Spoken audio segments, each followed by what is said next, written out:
Halo Sobat Vanicro, apa kabar? Semoga Sobat Vanicro dalam keadaan sehat dan tetap semangat.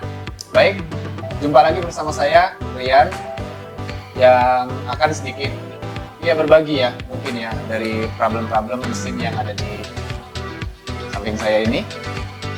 Ini saya bawa contekan, mudah-mudahan contekannya ini nggak salah ya. Baik, dalam video kali ini saya akan coba sharing tentang problem dari mesin yang biasanya itu muncul. Yang pertama, dia adalah muncul garis ya. Jadi dari hasil yang dicetak mesin fotokopi ini itu memiliki hasil yang bergaris gitu ya. Kira-kira apanya sih? Nanti para sobat bisa saksikan, terus tonton videonya sampai dengan selesai, dan jangan lupa untuk subscribe dan tekan tombol loncengnya. Oke, nggak usah lama-lama, kita lanjut ke TKP. Let's play.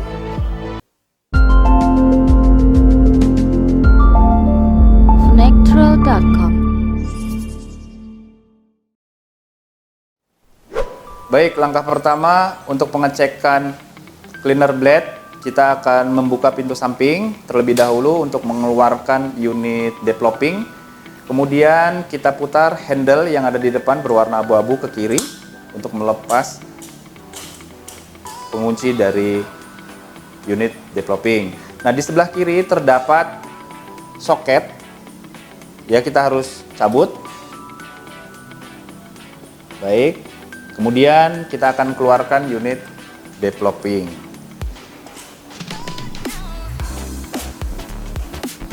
Harap diletakkan unit developingnya pada area yang aman, terhindar dari benda-benda yang mengandung besi karena di situ terdapat roll magnet. Jadi apabila ada baut atau bekas paperclip atau strapless, itu dia bisa nempel sehingga akan mengakibatkan luka pada area roll magnetnya. Jadi harus diperhatikan dan dilindungi dalam peletakannya. Baik, langkah selanjutnya kita akan membuka cover bagian depan pada mesin fotokopi. Kemudian kita akan menurunkan handle berwarna abu-abu ke arah kiri. Kemudian kita akan membuka box dan terdapat satu baut di dalamnya, kita akan membuka. Baik, kemudian kita akan buka boxnya. Nah, di dalamnya untuk pemegang dari drum unit, sebelum kita melakukan pembukaan, harap diperhatikan dulu para sobat, kita akan keluarkan dulu unit primary yang berada di area atas. Kita akan buka. Harap diperhatikan di atasnya ada semacam pengunci, begitu. Kita bisa tekan dulu seperti ini. Iya, dengan ditekan lalu kemudian kita bisa tarik unit primary-nya keluar. Nah, seperti itu. Langkah yang kedua, kita akan membuka pre-transfer dengan memutar ke kanan penguncinya. Kemudian kita akan tarik keluar. Baik. Kemudian di dalam terdapat 3 buah baut yang mengunci pada area plat untuk unit drum. Yang pertama berada di posisi tengah. Yang kedua di atas sebelah kiri. Kemudian yang ketiga sebelah kanan. Baik, kita akan lepaskan.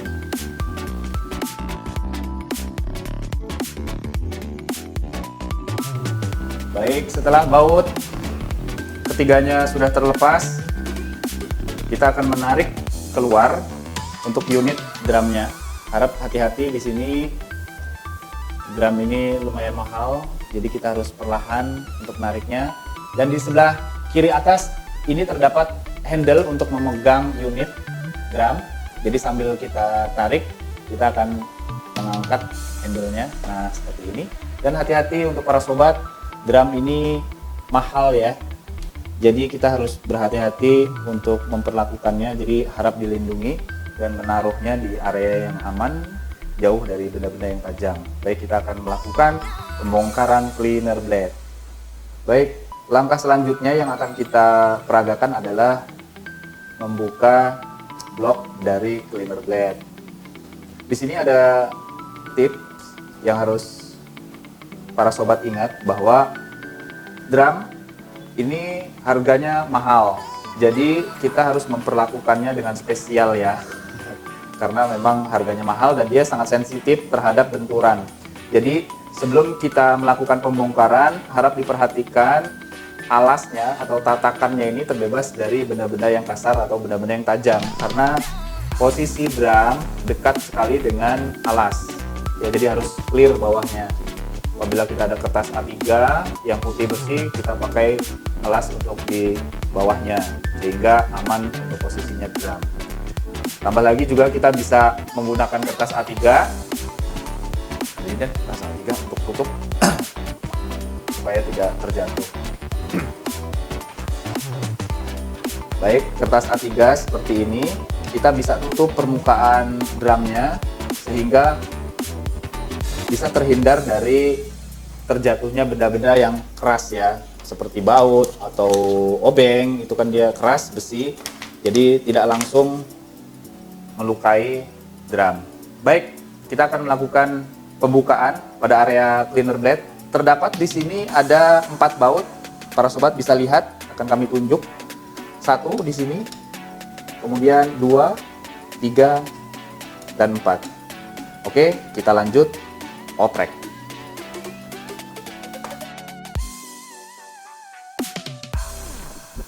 Baik, setelah semua baut terbuka, kita akan membuka blok. Pertama kita harus perhatikan dulu ada kabel di area belakang. Itu kita lepas dulu untuk penguncinya. Seperti ini. Baik. Kemudian jika kabel sudah terlepas, kita bisa melakukan penarikan cleaner blade. Kira-kira cleaner blade-nya seperti ini. Ya, seperti bisa lihat, dia berada di atas. Ini seperti karet ya. Dia karet, memang bahannya bahan karet. Nah, umumnya itu bergaris. Kita akan melakukan, di sini tidak ada pergantian, kita akan melakukan dibalik karena memang sisinya ada 4, kita akan melakukan pembalikan pada sisi yang lebih baru, yang tidak haus. Setelah unit cleaner blade terlepas dari dudukan blok drum, kita akan membuka cleaner blade-nya. Pertama, kita akan membuka juga untuk pengunci atau sepi, dibilang. Kita buka dulu. Di sini ada per penahan, plat penahan. Kemudian kita bisa tarik ke atas untuk cleaner blade-nya. Nah, di sini terdapat 5 baut yang para sobat bisa lihat, dan ini kita akan kendorkan saja. Cukup kita kendorkan saja tanpa kita buka, kita bisa melepas cleaner blade.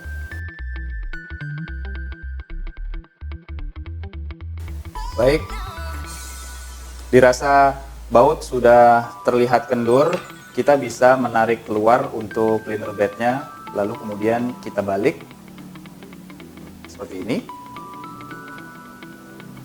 Kita akan pasang lagi kedudukannya. Harap diperhatikan kanan dan kirinya ini harus pas, jangan sampai dia tidak pas, supaya menghindari bocornya tinta.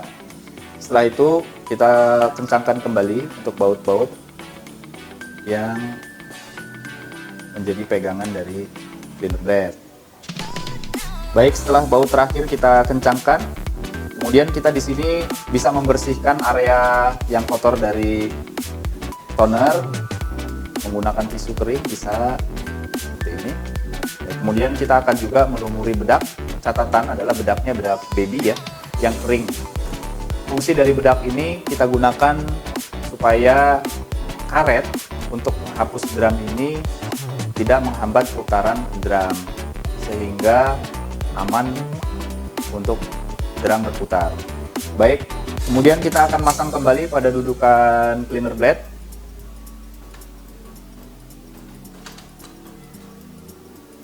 Kemudian kita pasang plat penahan dari cleaner blade atau sebagai per juga di sini memang. Kemudian kita pasang sepi atau pengunci. Baik, dan cleaner blade sudah siap dipasang kembali ke dudukan drum. Baik, setelah cleaner bed sudah kita pasang pada area dudukan cleaner bed, kemudian kita akan memasang kembali cleaner bednya ke unit drum. Hati-hati di sini para sobat, kita harus pelan-pelan saja pasangnya, nggak usah terburu-buru. Ada kabel juga kita harus perhatikan, dudukannya juga harus kita perhatikan sehingga pemasangan bautnya bisa lebih mudah. Baik, kita akan pasang baut 4 buah.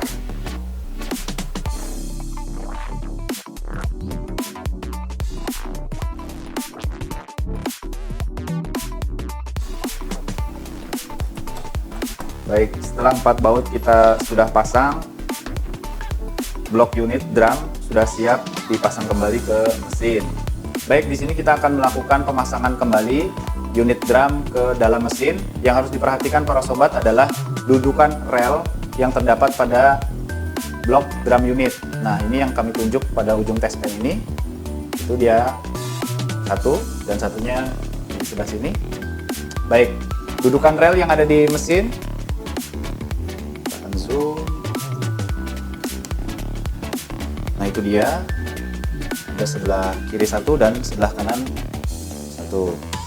Jadi hati-hati, kita harus paskan memasangnya. Baik, kita akan coba lakukan pemasangan.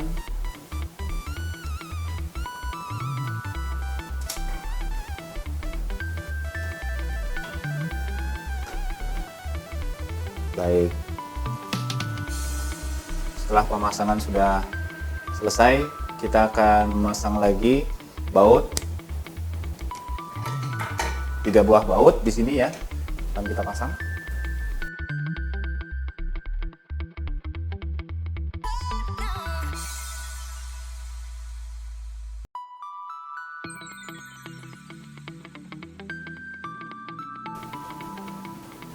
Baik, selanjutnya kita akan pasang blok primary.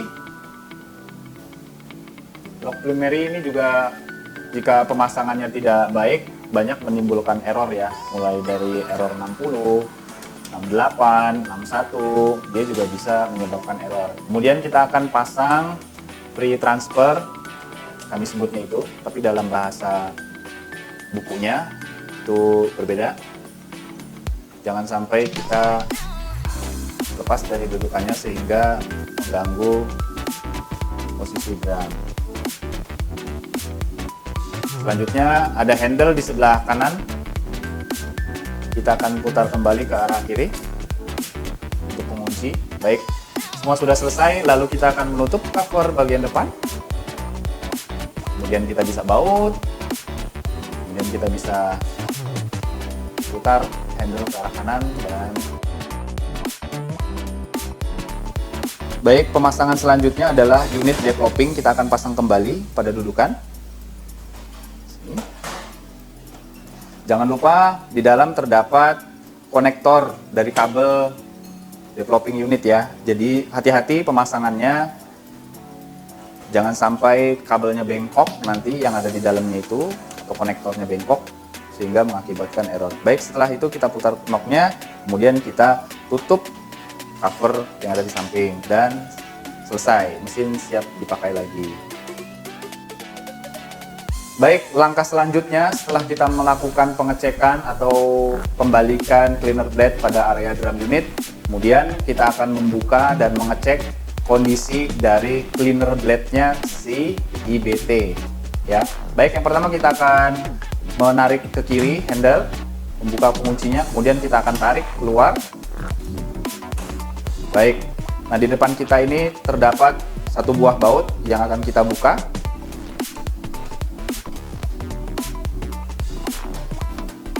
Baik, kita singkirkan dulu cover penutupnya yang tadi kita baut. Kemudian kita akan melakukan pengecekan pada area. Baik, untuk memudahkan kita dalam mengecek area cleaner blade yang ada di dalam IBT, kita akan sedikit membuka agar dudukan unit 1 bisa lebih maju ke depan dengan menekan pengunci yang ada di rel sebelah kiri dan kanan. Baik, kemudian kita bisa membuka blok IBT-nya. Baik, kemudian kita akan membuka pengunci atau bearing yang terdapat di sebelah kiri yang kami tunjuk ini. kemudian yang sebelah kanan juga, dengan cara menariknya ke arah dalam, dan terdapat per ya, di sini ya. Baik, kita akan buka menggunakan obeng, test pen juga boleh, kita bisa langsung angkat. Nah, setelah kita buka bearingnya dengan menggeser sedikit pernya, kita bisa angkat unit IBT. Seperti ini dia pernya, di sebelah kiri, dan ada juga satu di sebelah kanan. Baik, setelah unit transfer belt sudah kita lepas dari dudukan, kemudian kita akan mengecek kondisi dari cleaner blade. Nah, di depan kita ini terdapat satu buah cleaner blade penghapus dari IBT. Ya, memang di sini kondisi dari cleaner blade untuk IBT berbeda sekali dengan cleaner blade drum yang bisa dibolak-balik. Tapi kalau untuk yang cleaner blade IBT, jika kondisinya sudah haus dan dia menimbulkan garis, kita harus mengganti dengan yang baru. Baik, di sini kami akan berikan catatan apabila kondisi cleaner blade dari IBT itu tidak maksimal atau sudah haus dia menghapusnya. Di sini akan terlihat sekali bahwa kotor toner ya terdapat di area permukaan dari belt atau IBT. Nah, seperti ini. Jadi dia kurang maksimal untuk menghapus, dan ini benar-benar disarankan untuk mengganti. Selain dia berdampak pada hasil yang bergaris, dia juga akan berdampak pada hasil yang background atau hitam. Ya, itu tadi penjelasan ataupun langkah-langkah kita menangani hasil mesin fotokopi kita yang bergaris. Memang di step-step sebelumnya tadi dalam video memang tidak ada pergantian, karena kalau hasil bergaris umumnya kita masih bisa untuk melakukan maintenance, tapi jika memungkinkan dan diharuskan mengganti partnya, ya nggak mau kita harus ganti ya. Ya hitung-hitung kita udah pakai dan memang ada masa pakainya untuk alat yang harus diganti. Baik, untuk para sobat, jika video ini berguna, silahkan tekan tombol like. Jika tidak, dislike boleh. Dan yang terakhir, apabila sobat punya pertanyaan, silahkan tulis di kolom komentar. Nanti akan kita bahas. Dan apabila sobat juga ada ide ataupun ada request video, silahkan juga tulis di kolom komentar. Jangan lupa subscribe dan tekan tombol loncengnya. Oke, yang terakhir, jangan lupa ngopi.